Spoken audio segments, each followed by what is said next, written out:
What's up YouTube? Welcome to the channel. In this video we'll be discussing the subject of how do you properly blend plaster. Well, where is it necessary to blend plaster? Well, quite simply, where you're doing a job and you're not plastering an entire section of wall, where you need to plaster something and wash the plaster out to nothing, so that when it's painted it looks like the entire wall was done all at one time. Now, in an ideal world, of course, it's nice to be able to plaster entire sections of wall. It makes your life an awful lot easier. But sadly, in this trade, blending plaster is a necessary skill to know how to do. It certainly can get you out of a bit of trouble, especially if you're hitting really large ceilings or really large walls and you have to take the joint and you have to marry into it. But also if perhaps maybe new windows have gone in, new doorways have gone in, and you have to just repair around the reveals, knowing how to blend plaster properly is a vital skill so that the job looks professional, clean and crisp, and it looks like you were never there. So in this video, we're going to show you how we go about doing that process so the walls or the repairs that we are doing always come out looking professional. So enjoy the video, consider giving it a thumbs up. The section of wall that we're going to be blending is this wall here. The homeowner doesn't want all of these walls here plastered. So obviously this whole section will be plastered in, but where it goes into the kitchen, we'll just be blending in roughly about a foot. The same, this section here, just as it goes around the corner, we'll be blending it about a foot. Where it comes to the corner here, they don't want it wrapping around the side, so we're going to stop it into the bead. And then here, it'll be blended above this door frame, which is out of shot. And then this section here will be blended as well. So what we will do is we will show you the technique we use so that when it's painted, it looks like we have plastered the entire wall, and in reality, we have just patch repaired it. So when it comes to the bead here that we need to blend, the general rule that we apply is to get a blend that is almost invisible, you need to come out about 10 centimeters for every millimeter of depth. So these are 3mm beads, so we're going to come out about 30 millimeters from start to finish. That doesn't necessarily mean that's where you're going to put the plasters to start with. So to start with, all we're going to do is put about 10 centimeters of plaster down the bead, like so. So about 10 centimeters, sorry. And all we're doing is just looking at filling out the bead, like so. So we're not looking to come out too far. But remember, we're feathering this into nothing. Okay, so we've applied the plaster to the bead around about 10 centimeters. Around about 10 centimeters, a bit generous at the bottom. And then what we're going to do is we're going to push the toe of the trowel tight up against the wall. So it acts almost like we're acting like a filler. And we're trying to scrape out this part of the plaster here, so there's not much left. So nice as that. Like so.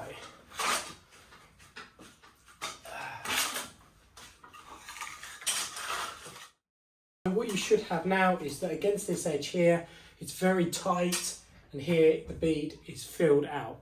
Now for the first coat, that's literally all we need to worry about. What we're going to do is we're going to catch up on this section when we're doing the top coat. So just to show that again, what we're going to try and do is about 10 centimeters.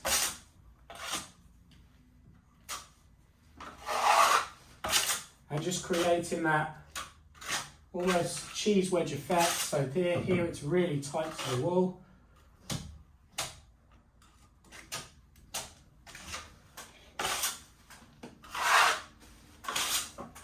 All the way up. We're just trying to fill out that bead. Scrape up the bead. Like so.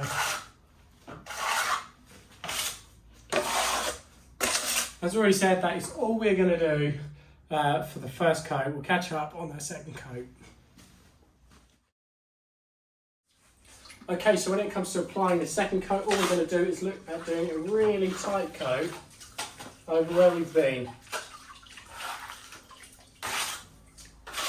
Don't need to come out as far as I've just done it, just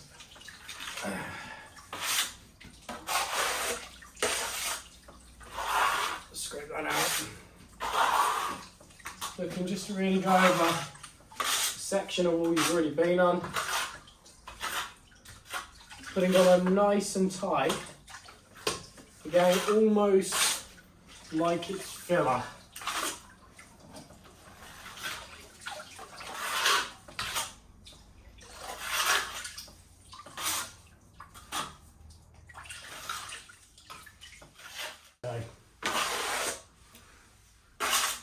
And then we'll do the same with the section of wall over here. Same as this section here, nice and tight.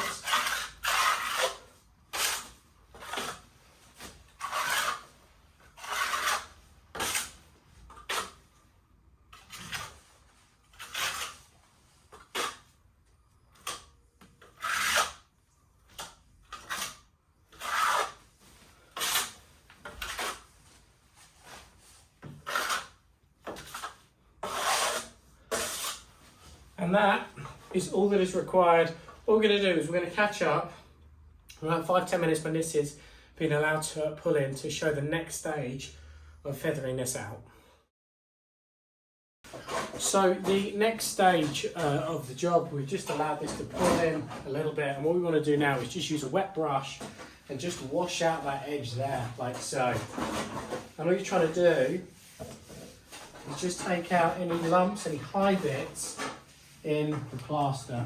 So everywhere that I've feathered the plaster, I'm just going to go around and brush all those out, and then I'm going to let that pull in for a little bit and wait till our first wet trowel, so we can just start smoothing that out so there's a nice smooth blend. So we'll catch up on that point.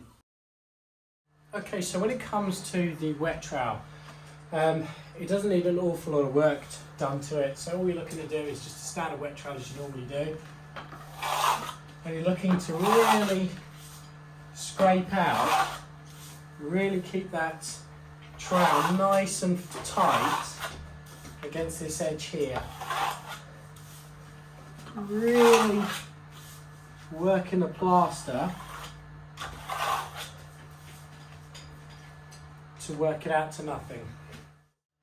And then what we're going to do is we're just going to use some of the older fat off the bucket. We're just going to smear that against that edge like so. Now, what you'll find is when you wash out plaster, it's still really grainy and it doesn't get a particularly fine finish to it.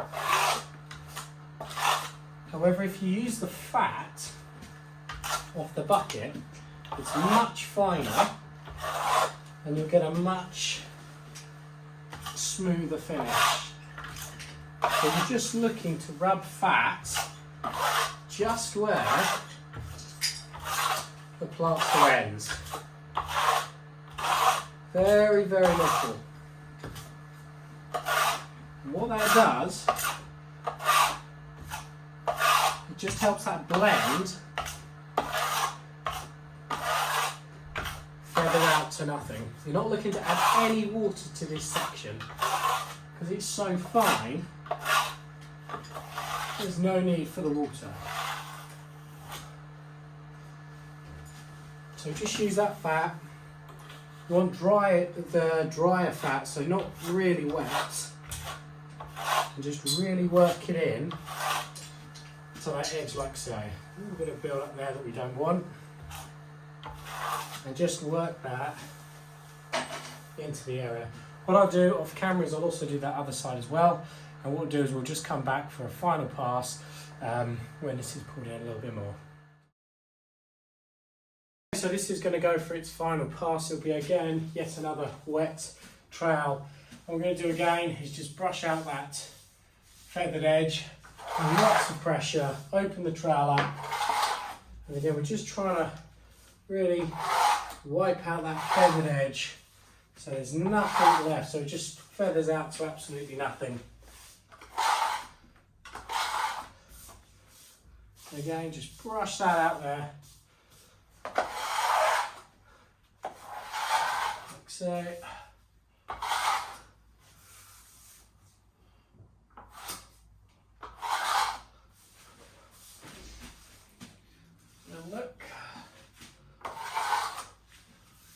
And then we'll do the same on this one over here. Just give it a brush along here.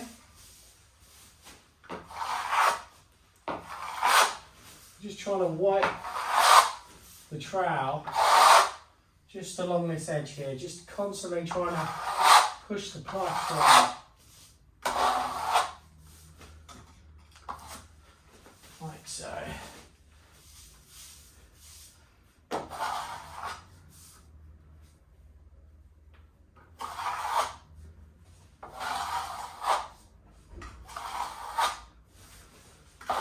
Okay, so if I was just to, let's show you the finished article now.